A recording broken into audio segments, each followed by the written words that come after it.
Kapana ka. Sino na naman bang mumuray ang babae ang kinana mo kagabi? Boss, matagal ko na sinasabi sa'yo, pamburikak lang ang inaanak mo.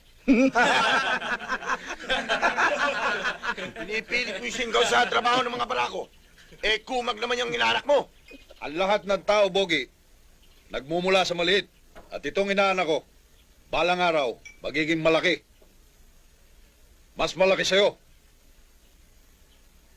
Anak, kaya kita ipinatawag, may patatrabaho ko sa'yo. Merong isang club na pag-aari ng isang ihudiputang ang pangalan ay Agapito. Ayaw nang magbigay ng tarantadong yon. Magmula na magkaroon ng patong sa mga pulis. Malaking kwarta rin yun na ayokong mawala sa atin. Gusto kong bigyan mo ng leksyon ang Agapitong yan.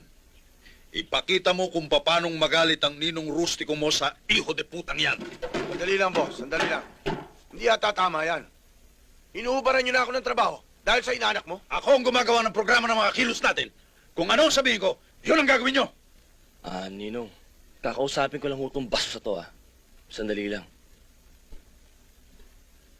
Mukha yatang minamaliit mo ako, Bogi, Kung may bayag ka, may bayag din ako. Alam ko marami ka nang napatay. Pero ito lang sasabihin ko sa'yo. Isa lang ang kaluluwa mo at kaya kong alisin sa katawan mo yan. Anak ka mo? Kung paano tutunan ang tayo mo. Ganun din ang gagawin ko sa'yo pag di mo ako tinigilan. Utangin mo! Kumunod ka. Magkasubukan na tayo. Oops! May nagmamagaling. Sige, bumunod kayo. Na magsama-sama na kayo sa dagat-dagatang apoy. Ano, bunot?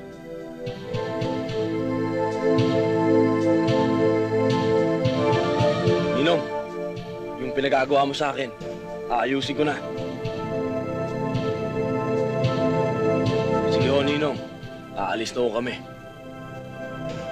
Tara na. Puta! Tarantado ito. Muntik na kayo,